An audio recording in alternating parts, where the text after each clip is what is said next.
Bom dia, meus queridos amigos.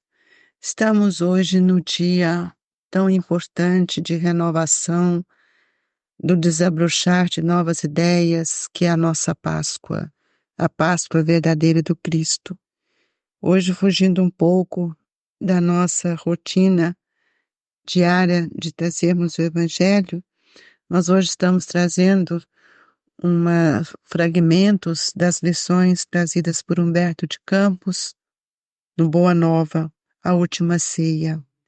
Amados, é chegado a hora em que se cumprirá as profecias da Escritura. Humilhado e ferido, terei de ensinar em Jerusalém a necessidade do sacrifício próprio para que não triunfe apenas uma espécie de vitória tão passageira quanto as edificações do egoísmo ou do orgulho humano.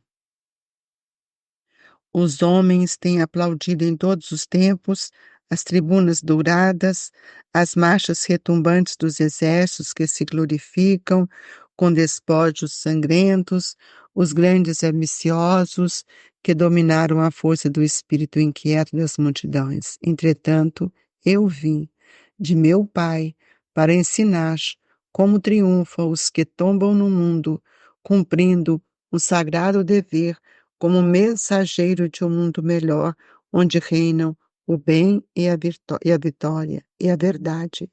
Minha vitória é dos que sabem ser derrotados entre os homens, para triunfarem com Deus na divina construção de suas obras, imolando com alegria para a glória de uma vida maior.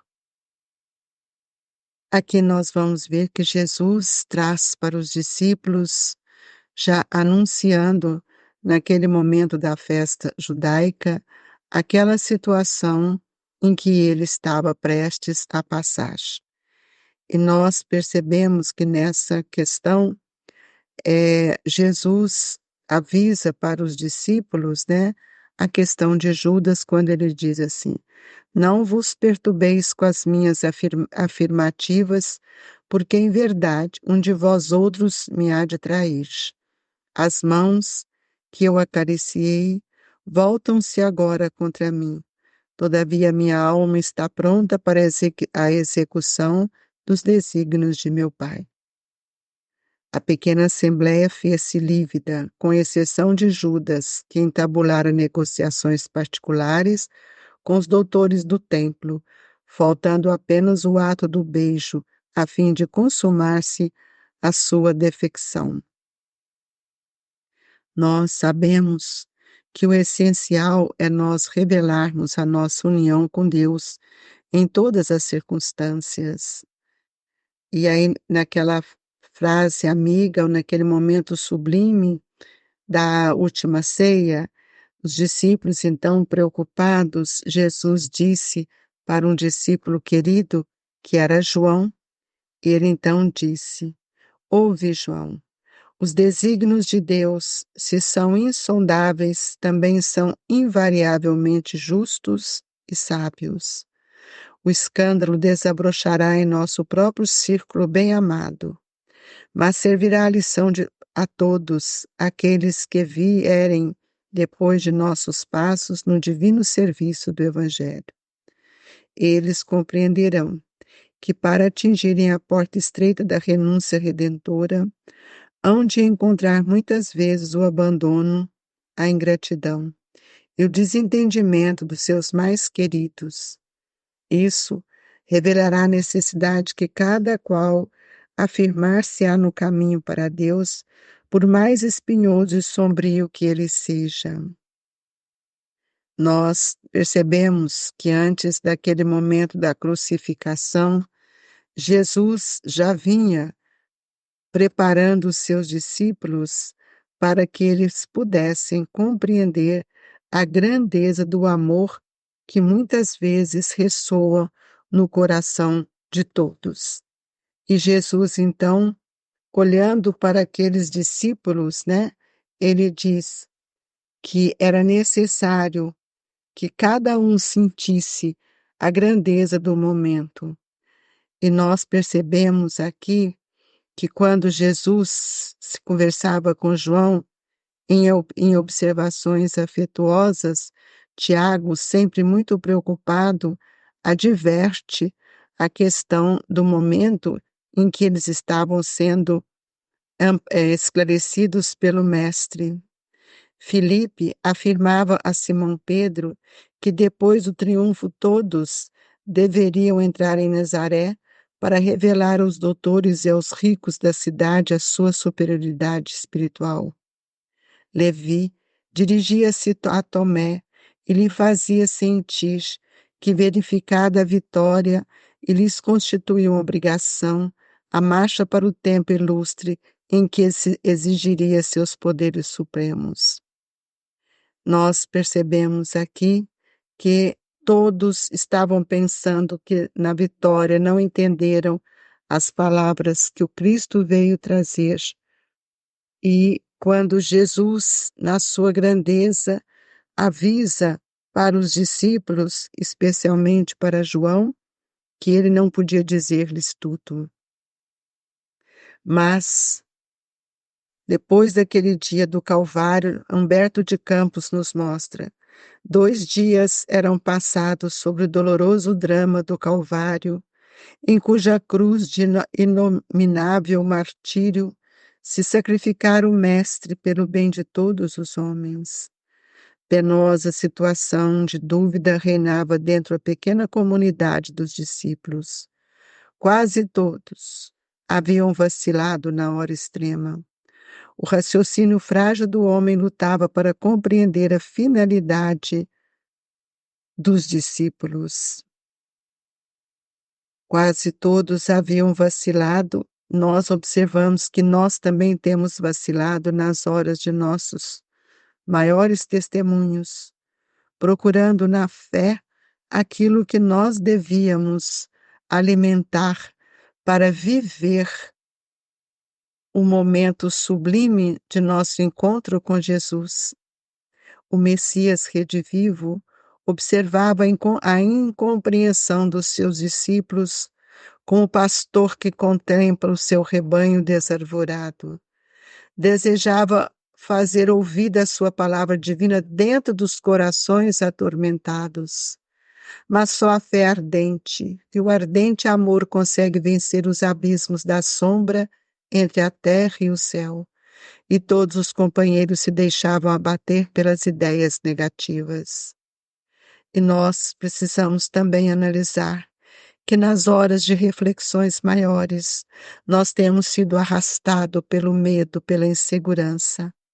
E Humberto de Campos nos mostra: foi então, quando na manhã do 3º dia, a ex-pecadora de Magdala se acercou do sepulcro com perfumes e flores. Queria ainda uma vez aromatizar aquelas mãos inertes e frias. Ainda uma vez queria contemplar o Mestre adorado para cobri-lo com o pranto de seu amor purificado e ardoroso. No seu coração estava aquela fé radiosa e pura que o Senhor lhe ensinara. E, sobretudo, aquela dedicação divina com que pudera renunciar a todas as paixões que seduzia no mundo. Maria Madalena ia ao túmulo com amor, e só o amor pode realizar os milagres supremos. Queridos amigos, não esqueçamos das lutas, das dificuldades, dos processos que tormentava Maria Madalena, mas em poucos encontros, apenas em 3 vezes que teve com Jesus, a sua palavra renovou os seus pensamentos, ativou o germe divino da fé, da coragem que residia dentro de nós. E aí nós vamos ver quando Humberto de Campos nos narra: estupefada por não encontrar o corpo bem-amado, já se retirava entristecida para dar ciência do que verificara aos companheiros, quando uma voz carinhosa e meiga exclamou brandamente aos seus ouvidos: Maria. Ela se supôs admoestada pelo jardineiro, mas em breve instante reconheci a voz inesquecível do mestre e lhe contemplava o inolvidável sorriso. Quis atirar-lhes aos pés, beijar-lhe as mãos num suave transporte de afetos, como faziam nas pregações do Tiberíades. Porém, com gesto de soberana ternura, Jesus a afastou, esclarecendo: não me toques, pois ainda não fui a meu Pai que está nos céus. Instintivamente, Madalena se ajoelhou e recebeu o olhar do mestre num transbordamento de lágrimas de inexcedível ventura. Era a promessa de Jesus que se cumpria. A realidade da ressurreição era a essência divina que daria a eternidade ao cristianismo. A mensagem da alegria ressoou então na comunidade inteira. Jesus ressuscitara. O evangelho era verdade imutável. Em todos os corações pairava uma divina embriaguez de luz e júbilos celestiais. Levantava-se a fé, renovava-se o amor, morrera a dúvida, reerguera-se o ânimo em todos os espíritos. Na amplitude da vibração amorosa, outros olhos puderam vê-lo e outros ouvidos lhe escutaram a voz doçorosa e persuasiva, como nos dias gloriosos de Jerusalém ou de Cafarnaum. Desde essa hora, a família cristã se movimentou no mundo para nunca mais esquecer o exemplo do Messias, a luz da ressurreição. Por meio da fé ardente e do ardente amor de Maria Madalena, havia banhado de claridade imensa estrada cristã para todos os séculos terrestres. Queridos amigos, foi pelo amor de Madalena que ela se tornou a embaixatriz da ressurreição.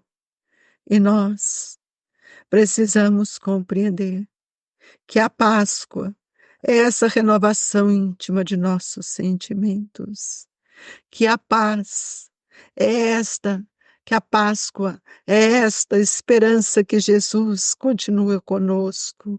E não, meus amigos, voltando a Páscoa para os olhos da matéria, iludindo as nossas crianças, nos iludindo com ovos de Páscoas, com coelhinhos, esquecendo o verdadeiro sentido glorioso da ressurreição do Cristo.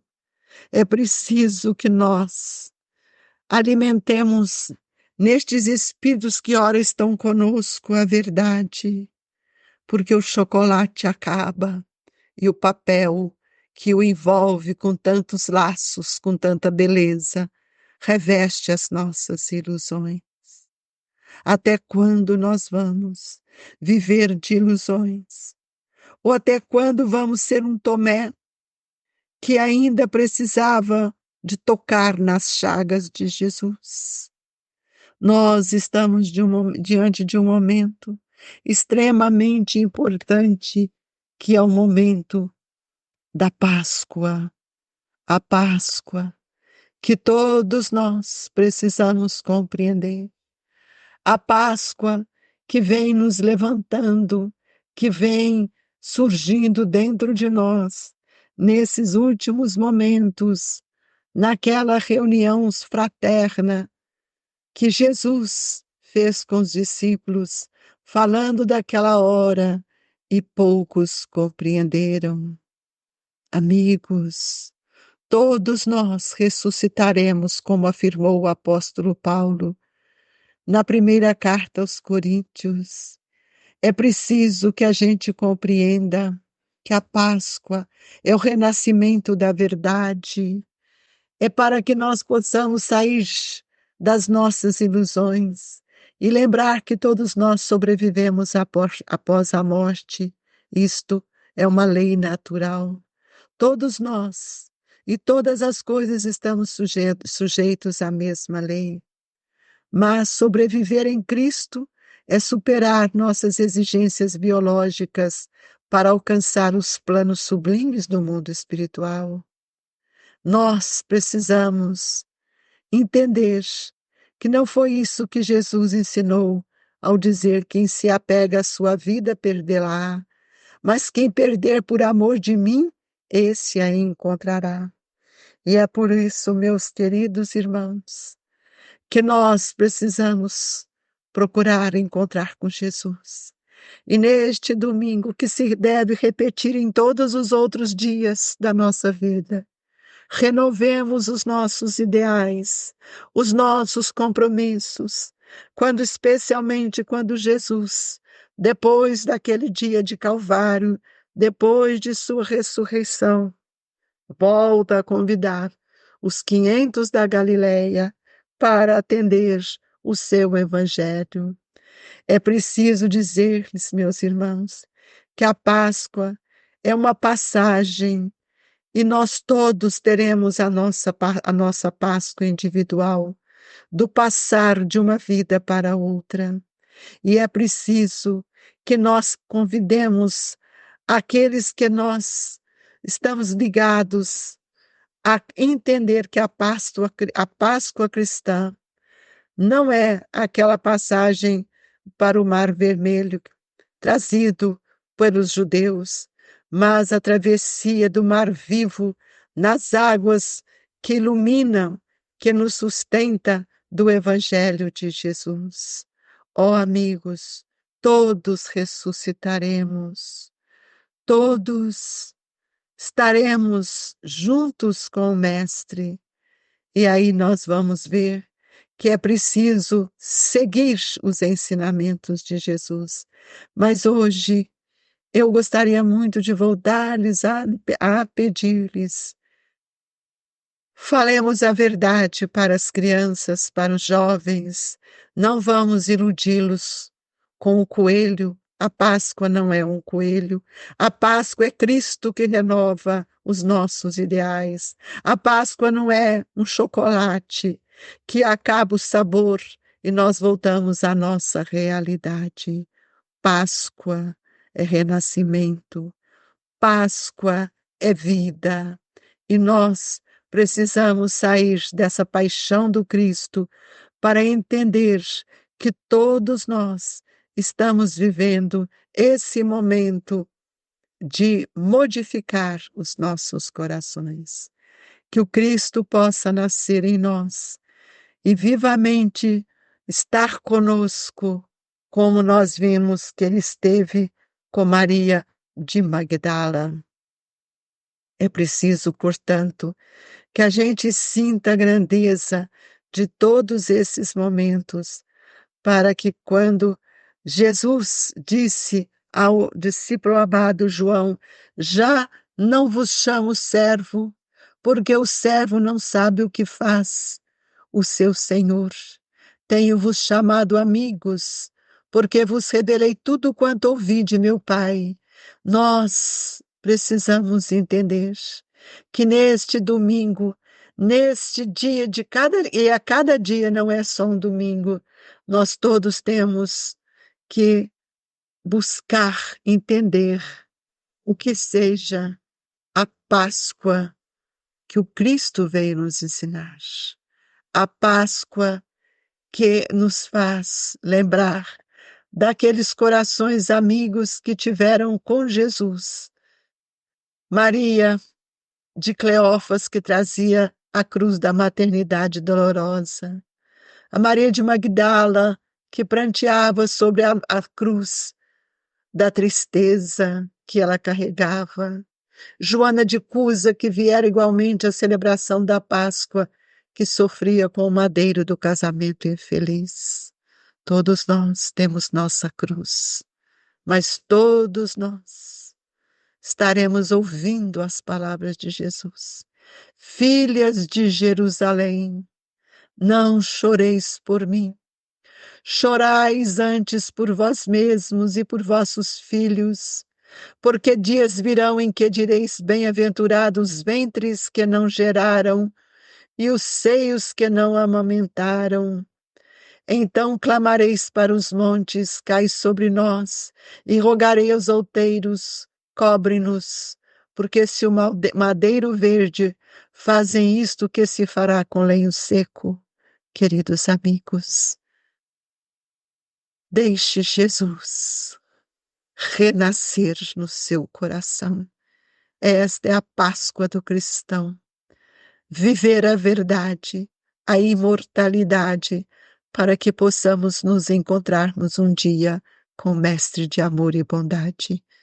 E que este Mestre nos agasalhe nesta hora do passe, fortalecendo os nossos ideais, os nossos desejos mais puros de transformarmos, fluidificando as nossas águas, transformando-a em medicamento, como ele fez na bodas de Caná, que transformou a água em vinho. Transforme, Jesus, esta água no medicamento que tanto necessitamos. Sintamos o seu amor dentro de nós. E que o amanhã seja sempre um dia novo de esperança, da ressurreição de novos ideais. Renovar para crescer. Amigos, receba o carinho, o abraço do Grupo Espírita Esperança e Caridade, Colégio Allan Kardec, onde Eurípides tanto trabalhou e tem nos ensinado essas verdades. Que assim seja.